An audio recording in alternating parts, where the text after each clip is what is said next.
চুলোর নখ কাটার পর তা টয়লেটে ফেললে গুনাহ হবে কিনা?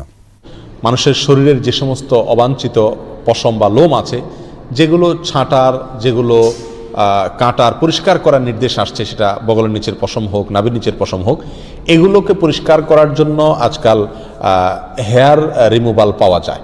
এক ধরনের আপনার ক্রিম পাওয়া যায়। এই ক্রিমটা মাখায় দিয়ে এরপরে কিছু দিয়ে টান দিলে এগুলো পড়ে যায়। এখন এই হেয়ার রিমুভাল ইউজ করে এটাকে পরিষ্কার করা জায়েজ আছে, নাকি এখানে ব্লেড ইউজ করতে হবে, কেচি ইত্যাদি ইউজ করতে হবে? সম্মানিত মুসলমান ভাই বোনেরা, আজকে আপনাদের জন্য একটা ইসলামিক প্রশ্ন নিয়ে আসছি, খুবই গুরুত্বপূর্ণ ইসলামিক প্রশ্ন। আজকের ইসলামিক প্রশ্ন না জানলে আপনারা ইতিমধ্যে অনেক ভুল করে ফেলবেন। আজকের ইসলামিক প্রশ্নটি তাই মিস করবেন না কেউ। আজকের ইসলামিক প্রশ্নটি হচ্ছে, শরীরের কোন স্থান থেকে লোম কাটতে হবে বাধ্যতামূলক, এই নিয়ে আজকে ইসলামিক প্রশ্নে আসুন জেনে নেই এই ইসলামিক প্রশ্নের উত্তরগুলা শেখ আহমদুল্লাহ এর কাছ থেকে। উত্তর হলো হেয়ার রিমুভাল ইউজ করা যাবে, কোনো অসুবিধা নাই। আমাকে এই পশমগুলো পরিষ্কার করতে হবে, কিভাবে করব সেটা আমার ব্যাপার। শরীয়ত আমাকে এক্ষেত্রে কোনো পদ্ধতি বলে দেয় না যে তোমাকে ব্লেড ইউজ করতে হবে। অথবা আপনি ব্লেড ইউজ করেন, অথবা মেশিন ইউজ করেন, অথবা হেয়ার রিমুভাল ইউজ করেন, যেভাবে আপনার সম্ভব বা যেভাবে আপনার ইচ্ছা সেভাবে আপনি ইউজ করতে পারেন। যদি আপনার স্বাস্থ্যের জন্য ক্ষতিকর না হয়, তাহলে এটা ইউজ করাতে শরীয়তের দিক থেকে কোনো কি নাই, অসুবিধা নাই। 40 দিনের বেশি যদি কেউ নাভির নিচের লোম পরিষ্কার না করেন, তাহলে সেক্ষেত্রে তার সালাত কবুল হবে না, তার নামাজ হবে না। এরকম একটি মাসআলা আমাদের সমাজে প্রচলিত আছে। কোরআন এবং হাদিসের আলোকে এটি কতটা সঠিক আমরা সে বিষয়ে জানার চেষ্টা করব। প্রথম কথা হলো, হাত পায়ের নখ ছোট করা, গোপ ছাঁটা ছোট করা, বগল এবং নাভির নিচের পশম পরিষ্কার করা, এটাকে চেঁচে ফেলা, এটি সকল নবী রাসূলগণের প্রতি আল্লাহ রাব্বুল আলামিনের পক্ষ থেকে আরোপিত কমন একটি বিধান ছিল। সকল নবী রাসূলগণের কমন একটি সুন্নাহ ছিল, যে সুন্নাহ সকল নবী রাসূলদের জন্য প্রযোজ্য ছিল। একজন ইমানদারের জন্য সেটি অবশ্যই অনেক বেশি গুরুত্বপূর্ণ। আনাস ইবনে মালিক রাদিয়াল্লাহু তাআলা আনহু একটি হাদিস বর্ণনা করেছেন, যেটি সহিহ মুসলিমে বর্ণিত হয়েছে, সুনান নাসাঈ এবং মুসনাদ আহমদ সহ বিভিন্ন হাদিস কিতাবে বর্ণিত হয়েছে। সেখানে তিনি বলেছেন যে রাসূল আকরাম সাল্লাল্লাহু আলাইহি ওয়াসাল্লাম আমাদেরকে এই কাজগুলো করবার জন্য, অর্থাৎ হাত পায়ের নখ ছোট করা, গোপ ছোট করা, বগল এবং নাভির নিচের পশম পরিষ্কার করা, চাঁচা, এই কাজের জন্য তিনি আমাদেরকে সময়সীমা নির্ধারণ করে দিয়েছেন 40 দিন। অর্থাৎ 40 দিন পর্যন্ত কেউ যদি বিলম্ব করেন তাহলে সেটি জায়েজ আছে। যদিও এত বেশি বিলম্ব না করে প্রতি সপ্তাহে একবার পরিচ্ছন্ন করতে পারে, সেটি উত্তম ভালো কাজ। যত বেশি পরিষ্কার রাখা যায় এগুলো ততই ভালো।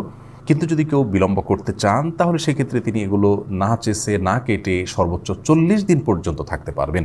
40 দিনের পর যদি তিনি না কেটে থাকেন, তাহলে সেটি তার জন্য গুনাহের কারণ হবে। সে কারণে তিনি আল্লাহর কাছে পাপী হিসাবে বিবেচিত হবেন। কিন্তু এর কারণে তার সালাত হবে না, তার নামাজ কবুল হবে না, এরকম কোনো কথা হাদিসের কোথাও বলা হয়নি। সালাত বা নামাজ বিশুদ্ধ হওয়ার সম্পর্ক হলো সালাতের যে শর্ত আছে, সেই শর্তগুলো তিনি সঠিকভাবে আদায় করেছেন কিনা এর উপর নির্ভর করে। যার কারণে সালাতের শর্ত যদি সঠিকভাবে আদায় করে থাকেন, ফরজগুলো সঠিকভাবে আদায় করে থাকেন, তাহলে সালাত বিশুদ্ধ হবে। যদিও তার নাভির নিচের লোম তিনি অপরিষ্কার রাখেন, নখ বড় রাখেন, এগুলো করা সত্ত্বেও তার সালাত আদায় হয়ে যাবে। কিন্তু এগুলোকে তিনি বড় রাখবার কারণে, ছোট না করার কারণে, সময়মতো না চাষবার কারণে, 40 দিনে বেশি অপরিচ্ছন্ন রাখবার কারণে তিনি একটি গুনাহে লিপ্ত হলেন, সেটি সম্পূর্ণ ভিন্ন বিষয়। আল্লাহর বলে আমাদের সকলকে সব ক্ষেত্রেই রাসূল আকরাম সাল্লাল্লাহু আলাইহি ওয়াসাল্লামের সমস্ত দিক নির্দেশনাগুলোকে মেনে চলার তৌফিক দান করুন। ভাই তুহিন, আমাদের শরীরের চুল, নখ ইত্যাদি কেটে সেটা যদি আমরা টয়লেটে বা ওয়াশরুমে ফেলে দিই, তাহলে তার কারণে গুনাহ হবে না, কিন্তু কাজটি অনুত্তম, মানে ভালো নয়। একজন মুসলিম তার শরীরের কোনো অঙ্গ প্রত্যঙ্গ, চুল, নখ ইত্যাদি এগুলো যদি কাটার প্রয়োজন হয় কেটে, তিনি সেটাকে যদি কোনো মাটি ইত্যাদির নিচে পুঁতে রাখতে পারেন, সেটা ভালো, উত্তম। কারণ অনেক সাহাবী থেকে এই ধরনের আমলের কথা পাওয়া যায়। কিন্তু যদি কেউ এটা করতে না পারেন, বরং ডাস্টবিনে বা অন্য কোথাও ফেলে দেন, তাহলে এই ফেলার কারণে তিনি গুনাহগার হবেন না, পাপী হিসাবে বিবেচিত হবেন না, বড়জোর উত্তম কাজ করেননি। এটি যেহেতু মানুষের শরীর, আল্লাহ রাব্বুল আলামিন মানুষকে সম্মানিত করেছেন, মর্যাদা দিয়েছেন, এই জন্য চুল, নখ এগুলো তার অঙ্গ। তো এই অঙ্গকে অসম্মানজনক জায়গায় না ফেলাটা উচিত, উত্তম। বাট যদি কেউ ফেলেন, তাহলে বড় কোনো গুনাহগার হয়েছেন এমনটি বলার কোনো সুযোগ নেই।